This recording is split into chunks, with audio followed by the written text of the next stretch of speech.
Hello viewers, my name is Mrs. Regina Ujo Wizzy-Beke. I am a marriage instructor, a counselor, and the author of 4 very inspiring books. They are Beautiful Pains, Mindset of the Great, Helpless Husband, and Unveiling the Secret Beauty of Cross River State.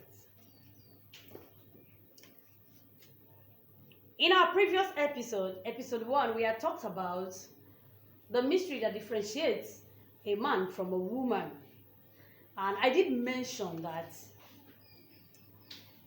according to Genesis chapter 2 verse 7, God breathed his spirit into man and made man like him, but in human form.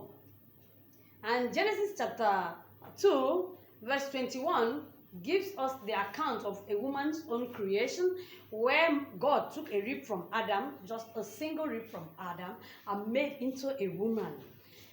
He didn't breathe his spirit into a woman. It was Adam's rib that gave woman life. So there was a stepping down of glory from God to man, man to woman. And 1 Corinthians chapter 11 verse 7b adds to it by saying that while a man reflects the image and the glory of God, a woman reflects that of a man. So you see, a man and a woman are not, they don't occupy the same spiritual office, because the man is the carrier of the mantle of authority, which makes him the head, while the woman is the helpmate. Today, we want to talk about the mystery behind the name called woman. We want to talk about the mystery behind the name woman. 5-letter word, woman. And we are going to look critically at Genesis chapter 2 verse 21. In Genesis chapter 2 verse 21, the Bible tells us that after God had created the woman, he brought her to the man. And the man was so excited at seeing that kind of a beautiful creator that he exclaimed, "At last, at last, at last, this is the flesh of my flesh and the bone of my bones. This is my kind," because it was his rib that gave her life. Man was really excited. Don't forget, in Genesis chapter 2 verse 19 and 20, we see man exercising his authority, that authority that God gave to him in the naming ceremony of all the creatures in the garden. Now, with that authority, man looked at woman the second time, critically. When he looked at her, he saw something. He saw something. What did he see? He saw trouble. Man saw trouble. He saw trouble. And then he named her. He said, "You will be called woman." You will be called woman. What does woman stand for? Woman stands for willfully outsmarting man and nature. W for willfully, O for outsmarting, M for man, A for and N for nature. Willfully outsmarting man and nature. It wasn't longer. The name played out exactly the way Adam gave the name. Shortly after God left them, Eve, woman, became disrespectful. She stopped revering man.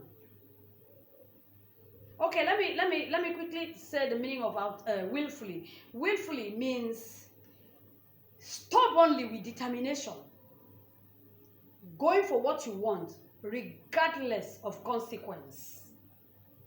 Stubbornly going for what you want regardless of consequence. While outsmarting is to be cunning, to be clever, cunning. So back to what I was saying. Shortly after God left Adam and Eve, the woman, she became disrespectful to man. She decided to do things her way. Not the man's way, but her way. And when the serpent, who had been spying the garden, noticed that the woman has started disrespecting the man, he sneaked in, he crawled in and made friendship with her. In this friendship, he started teaching her things that were contrary to what God had taught her, what Adam had told her. And at the end of the day, he succeeded in deceiving her. How did he do it? I supposedly think he must have said, you see this, your man, Adam, he can never be there for you. He can never be committed to you. He can never love you the way you desire. But I have the solution. And the woman became interested. She said, what is the solution? Because I am interested. And the serpent said, the solution lies in you eating that fruit. That fruit. And the woman said, no, not at all. God said we should never eat of that fruit. The day we try eating it, we shall die. And the serpent said to her, no, God lied to you. God knows that the day you eat of this fruit, you shall become like him. And Adam's attention will be diverted from him to you. Adam's commitment and love will be diverted from him to you. That is why God said, if you eat of it, you shall die. And man, the woman was, it was interesting to hear, you know. So she took of it, tested it, and after that she ate of the fruit. And the serpent said to her, this assignment will not be complete unless Adam eats of the forbidden fruit too. And the woman said, no, Adam will never eat it. Adam is strong at heart. Adam will never condescend to eating this fruit. I know Adam. I know him too well. And the serpent said to her, you sound like this because you don't even know who you are. You say this because you don't know who you represent, what you represent. Let me tell you something. You are a powerful being. You are not only beautiful, you are powerful. You are the only one that can make or mar Adam. The success and the destruction of Adam lies in your palm. Wow. The woman was amazed. Say, yes, I tell you, all you need to do, go to Adam, be sober, weep seriously, cry, persuade him as you weep, parade your beauty before him, parade your beauty everywhere around him, and then threaten him that you will leave the garden if he refuses to eat the forbidden fruit. Threaten him that you will leave the garden, you will leave him alone. When Adam hears this, when Adam gets to this point, he will be left with no choice but to eat the fruits. You know why? Because Adam will never want to miss you. Adam will not want to lose you. So Adam will also eat the fruit. So Eve went ahead, did as the serpent had instructed, and at the end, Adam ate the fruit. Have you seen? Willfully outsmarting man and nature. The name was true. The name was true.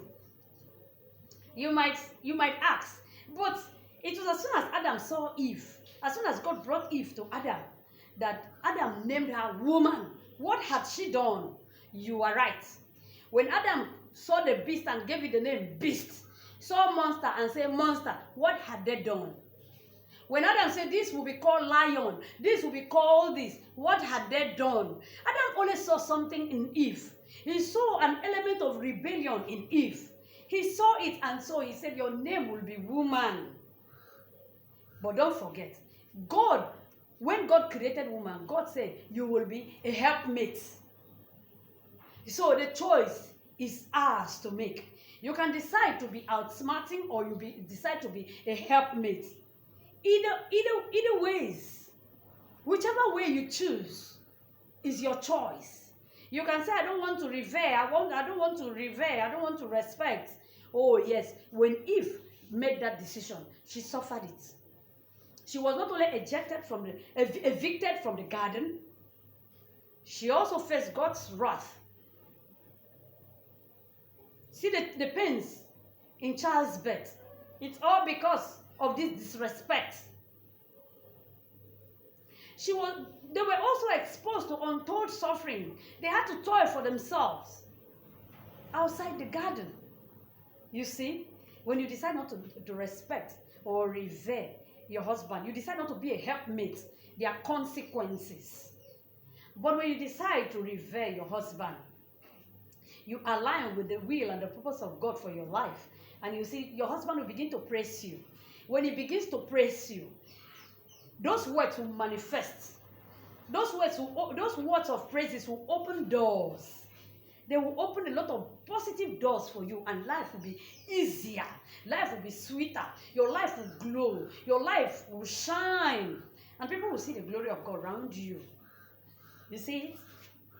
You see it? You can say, why should you revere a head that is useless, irresponsible? Like I said in episode 1, when God brings his judgment upon anyone, God will not say, because your husband was irresponsible, you too became irresponsible, you are excused. It's not done. It will not be so. God will not say, because your husband was reckless and you joined him, or you are excused from judgment. No. No.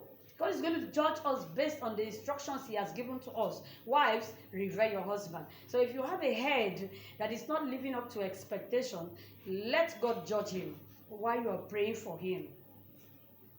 Do not allow the mistake of your partner to drag you into making a mess of your life. Do not allow the mistake of your partner to drag you into making a mess or displeasing God. You see it? So it is good to revere your husband. It is good to be a helpmate, not an outsmarting mate. God said, this is your helpmate. And Adam looked deeper and said, you are a woman. The choice is ours to make. You can choose to be an outsmarting mate, or you choose to be a helpmate. But I plead with you, wives, I plead with all of us. I say, please, being a helpmate has benefits, has a lot of blessings. Being an outsmarting mate brings a lot of sorrow, brings a lot of challenges, a lot of tough times. See how many women go into labor and they don't come back alive. See how many women go through the pains of labor. It's never easy. So please, let us try our best to make our husbands praise us with beautiful names like, oh, I'm so happy you're mine. Even if I come back in my next world, I will still marry you. Let your husband say things like, whoa, you make my life glow and shine. You make my life beautiful. Oh, I'm so happy I married you. Thank God I married you. That is what our husbands should say about us. Now, before I forget, woman also outsmarts nature. You can look at the world today, you'll see that we have artificial breasts, artificial bum, we have artificial eyelashes, even artificial faces. That's the one that is trending now. You'll see a woman on makeup. The next time you see her without makeup, there will be no resemblance between the former and the present, you know. You see? So woman has outsmarted nature in everything. Everything. When you look at the physical appearance of a woman, you see woman outsmarting nature outrightly. So the name is so real. The name is so true. Willfully outsmarting man and nature. Please, choose to be a helpmate. Choose to be a helpmate, not an outsmarting mate. If you have learned anything today, I would like you to click the like button, click on it and like this video. Not only like, you share so that other women out there, both women and men out there will benefit. And then finally, click on the subscription button, on the notification button, so that the next time we upload new videos, you are going to be the first to get yourself refreshed by this very powerful and inspirational messages that flow from this channel. Thank you so very much for your time and attention. I wish you a lovely day.